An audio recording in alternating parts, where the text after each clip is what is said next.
मेरे इष्ट हनुमान जी ने साक्षात राम जी को भेज दिया है। बड़ी चिंता थी कि हिंदी पत्रकारिता का क्षेत्र कैसे पनपेगा, कैसे विकसित होगा और इसमें उत्कृष्ट धारा कैसे प्रवाहित होगी।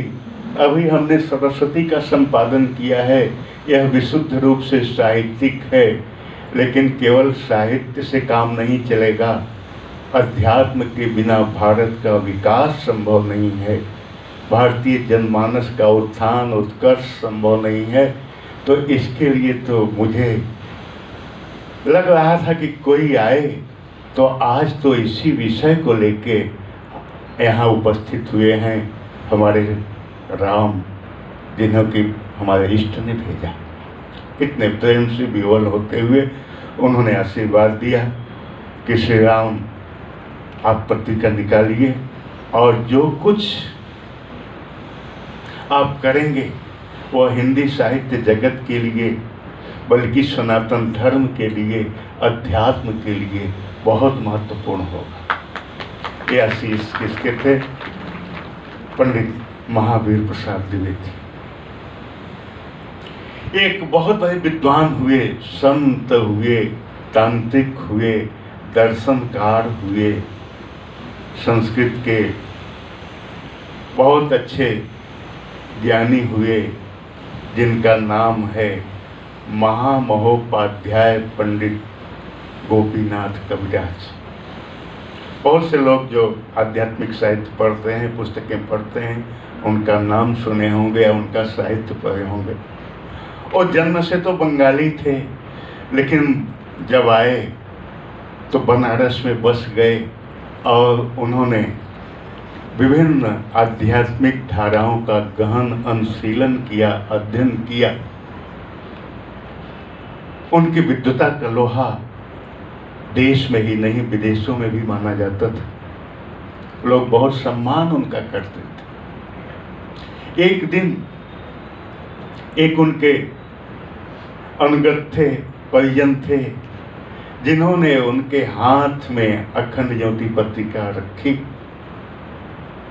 1941 की बात है, फरवरी 1941 की अखंड ज्योति पत्रिका को उन्होंने हाथ में लेते हुए कुछ पृष्ठों को पलटा, पढ़ा।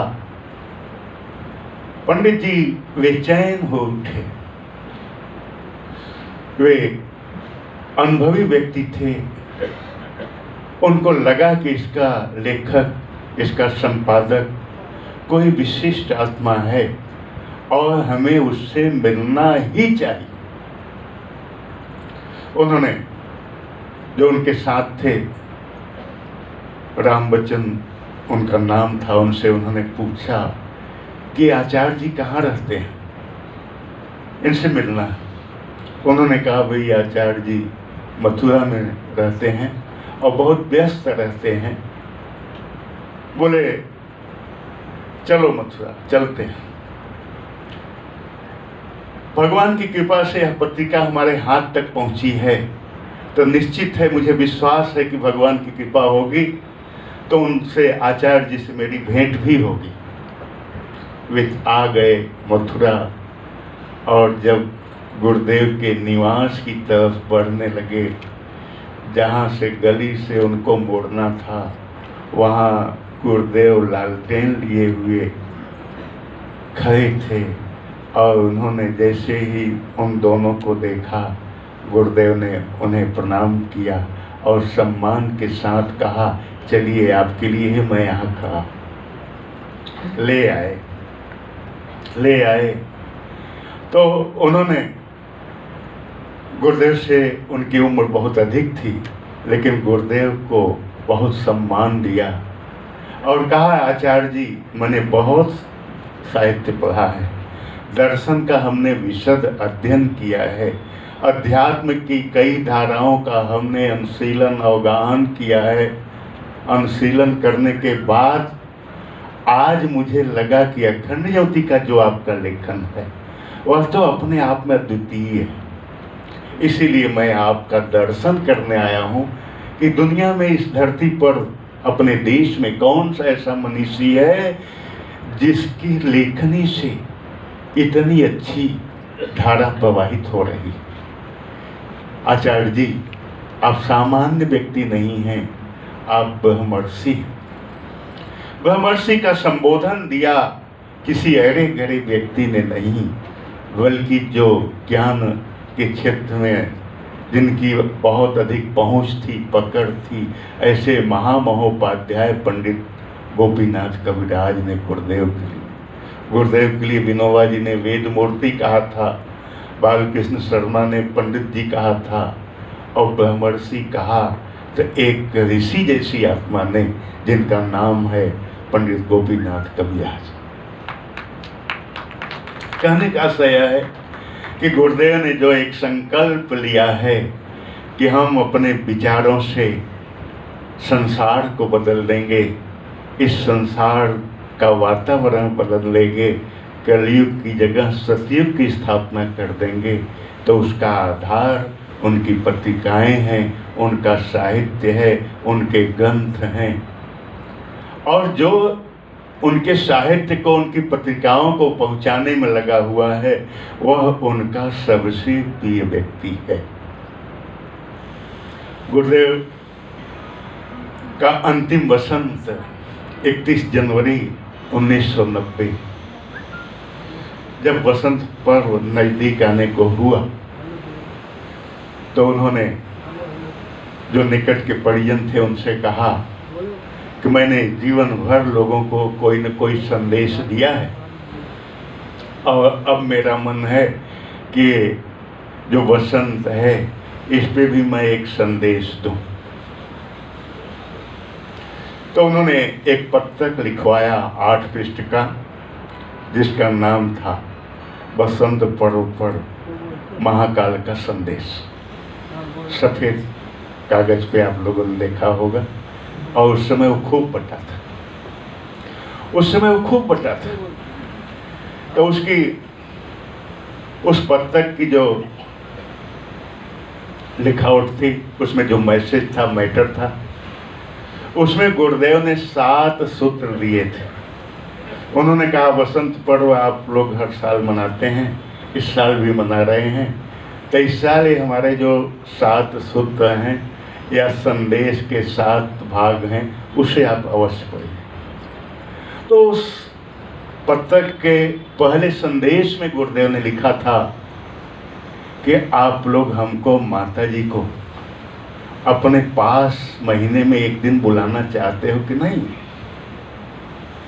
यदि बुलाना चाहते हो तो हम आने को तैयार, लेकिन स्थूल शरीर से नहीं, पत्रिकाओं के माध्यम से। अगर आप हमको बुलाना चाहते हो कि हम हर महीने आपके घर पे आएं, तो आप पत्रिका को मंगाइए, खुद पढ़िए, दूसरों को पढ़ाइए।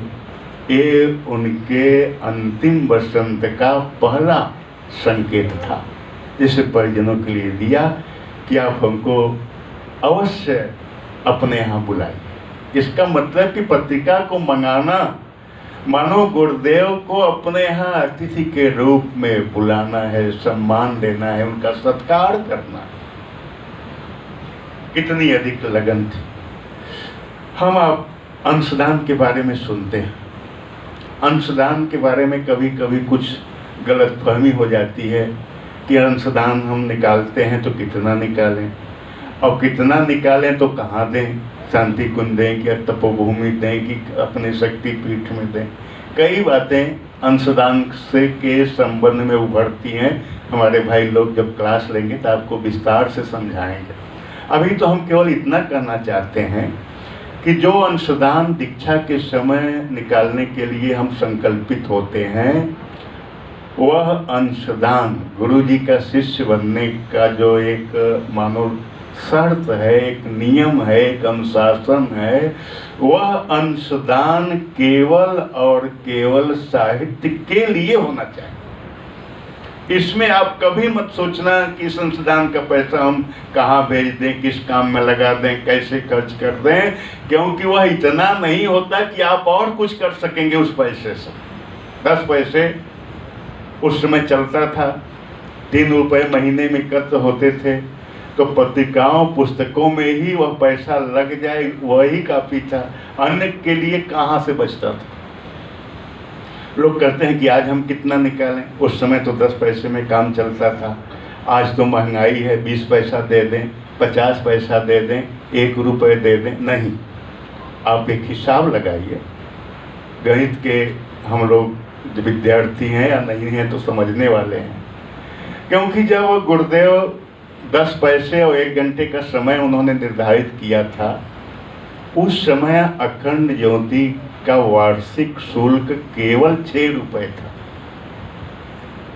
जब ₹6 था तब आपको 10 पैसे के लिए कहा गया था, और जब अखंड ज्योति का शुल्क आज ₹300 है, ₹6 गुणित 50 बराबर 300, तो आज 10 पैसे का मूल्य 10 पैसे गुणित 50 बराबर ₹5 है।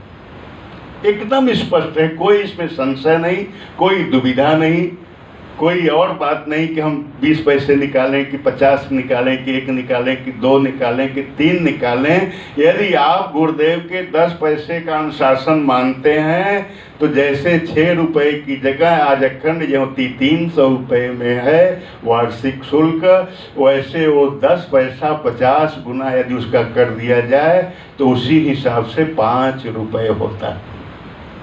तो ₹5 से कम निकालना मानो 10 पैसे से भी कम निकालना है आज के ज़माने में।